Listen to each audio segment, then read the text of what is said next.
how stressed do you feel right now, right? If I said feel your feelings, would you want to?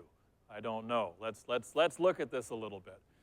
So again, this is a document that was shared with me by, well, since we named a couple names here, it was shared to me by Irene Strong, wonderful broker, about 6-7 years ago. And I came across this document in my stack. I don't think I've worked with this for 3 or 4 years, but it's a pretty cool document to walk through, and I want you to walk through it. Yesterday we did it from the perspective of a client.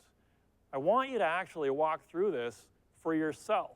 You know, yesterday was rookies, and I said, you don't matter, only the clients matter. Okay, but like you guys now, for the most part, the audience today, you're 11 years into the business. You're an average of 21.7 million in volume. You're established, you're good, you're making things happen, but just like my unique life, you've got your unique life, and things are happening. And I think we need to be cognizant of the stress levels that the bad things and the good things create in our lives, and we should pay attention to this stuff. So the first one, well, as you can see, I've slightly modified it a little bit. I mean, the top, few categories or the top few items are obviously tragic, challenging things to deal with. I tried to lighten it up with numbers 6, 7, 8, and 9. I mean, Q4 was pretty stressful for a lot of people. If you weren't making any calls, if you weren't mining your database whatsoever, Q1 is already just like an extension of the stress. And as I've touched on numerous times, placing a client in an ARM product, that created some stress from 2022 through till now because your client's payments just marched along. And as all of us VERM brokers just happily skipped our way through 2022 with no problems because our clients largely weren't freaking out because they weren't seeing their bank account change on a month-to-month basis. The payment stayed the same. If you put clients in a VERM 18 months ago, 16 months ago, 12 months ago, 10 months ago, oh boy, there is definitely going to be some stress heading your way as the broker when you have clients phoning you who are going to be saying, my payment has just increased overnight from 1 month to the next by 75, 80, 85%. That's what we're on the cusp of. All that slack is about to be caught up like a slingshot. Think of like a rubber band on your thigh, and you're pulling the rubber band out, and finally, snap. That's what's heading our way for VERM clients, of which I am one myself. So there's some stress. And again, if you look at this list, it's interesting how many things are positive, like, oh my gosh, you're having a baby. Oh my gosh, you had a baby. That's fantastic. No, it's freaking stressful, man. It's super stressful. It's also fantastic, but mainly it's stressful. And you get into the bottom half, or bottom third or so, and it's just change. Change. And even when it's good change, right? A new home, quitting smoking. A whole bunch of people probably did that on January 1st, because for some reason that's the day people pick to do things. That's kind of a crazy thing. If you're going to do something, just frickin' do it, man. Just do it. But anyway, major change. Stress. Vacation. Major holidays. That's why I don't take vacation. You see, it creates stress. I want to stay calm, so I never take time off. So I'm so frickin' laid back. Well, I'm not going to, the one-liner I use. I'm not using it anymore. I'm done. That's it. Anyway, tally up your score. Take a moment, look through this, write down the numbers, and do the math. Look, if you're at 150 points or less, I mean, that's cool. It's cool. You're cool. We're cool. Everyone is just like, cool. Like, you are so chill. I don't know. I think you need to add some stress to your life. I think maybe you should start smoking. I don't know. You need to do something. I mean, you can't be that low stress. And I know there's a whole bunch of you that actually are. You're that chill, that low stress. Some of you, though, will have more of a 150 to 300 point score, which, if we had the rights to the music, we would cue Kenny Loggins, right? Highway to the Danger Zone. I'm more of an Archer fan, so that would be more of the Danger Zone I would use. But for the Top Gun fans, there it is, all right? So 150 to 300, you could be heading for a little bit of a kaboom, right, potentially. Time that not bad. All right, are you a record breaker? Are you a 300 plus? All right, then again, we would cue the Friday the 13th theme because, you know, Jason's coming for you. Like 300 plus, you got some stress in your life, and that's not ideal. But it's okay. There's good news. I'm probably triggering some childhood memories for people of watching that film. We'll move along. The good news here is you can offset a high score. You actually can offset a high score with something as simple as walking. Apparently, I walked 51 kilometers yesterday, according to the little ring that measures all things that are me internally. Walking offsets a high score. Meditation, yoga, oh my West Coast is just like blaring through here, isn't it? Look, just break a sweat. However you want to break a sweat. When for most of us, it's actually just like looking at our bank balances right now, we're breaking a sweat. But move. Movement is the key. Get out and move. And here's a key point that I want to make. You can afford our health system. You can afford it. The median attendee of this workshop can absolutely afford the beauty of the fact that we have a two-tiered health system.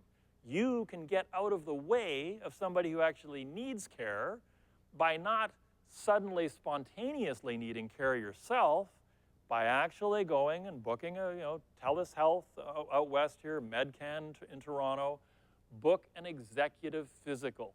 It's $2,000.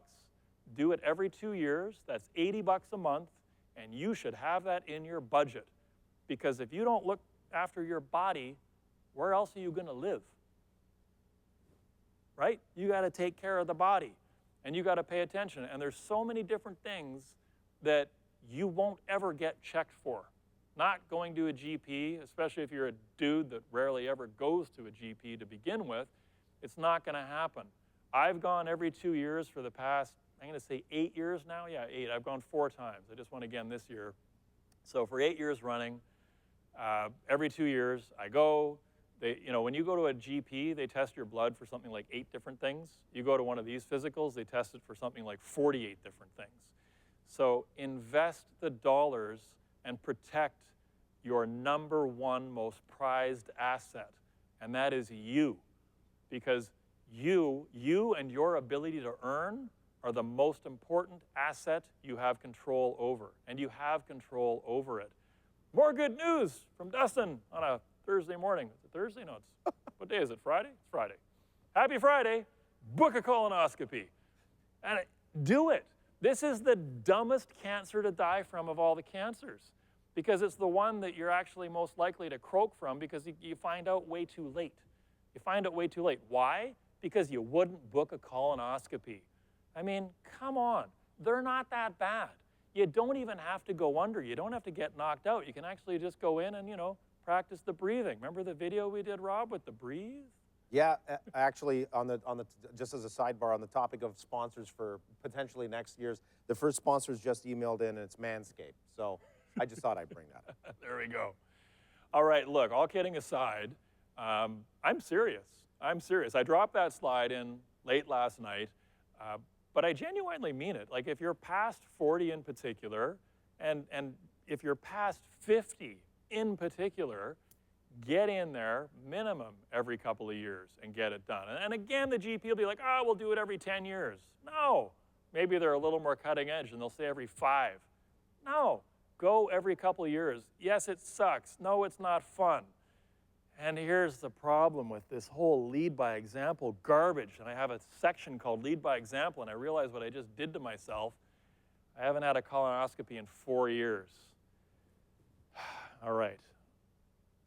I will have had it done before the end of March, because that's when I start getting on airplanes again, and then I'll have all kinds of rubber excuses. gloves. I've got some rubber gloves. Anyway, the ladies want to know when you're going to talk about mammograms. Yeah. No. All right. All right.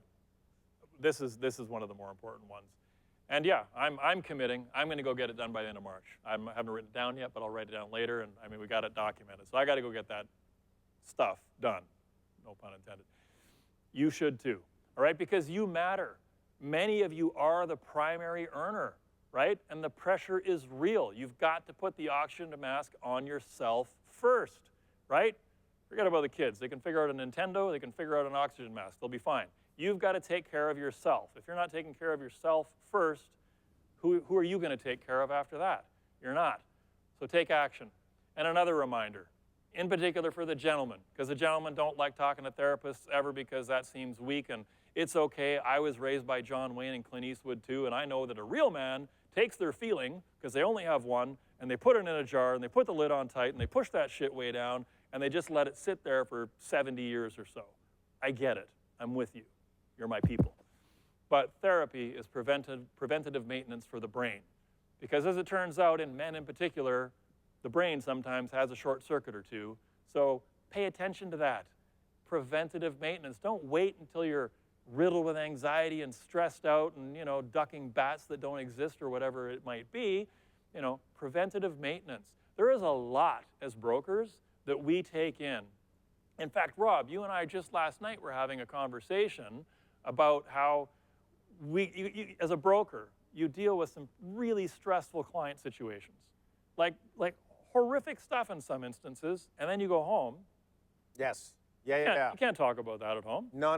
You can't bring that work We did home. talk about this last night. You come home, your phone's just lit up with somebody who's pissed that you didn't reply to their email for 5 minutes after they sent it.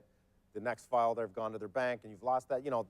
We've all heard these stories because we've all lived them. You go home, you get in the door, and your partner goes, "How was your day?" And you're like, "I don't know, it was okay," because you don't want to barf all of this crap on them. And no, you seem. You put it in the jar. What did I put do? The lid on. What did I do? And you're like, no, it's fine, everything's fine.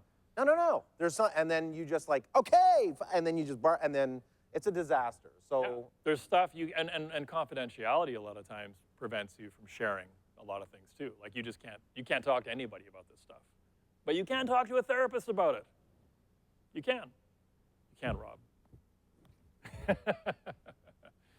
All right, but like I say, in all seriousness, therapy is preventative maintenance for your brain. Take care of the noodle. You got to take care of the noodle. It's never been a more stressful stretch than we've been through, just socially, now economically. It's challenging times.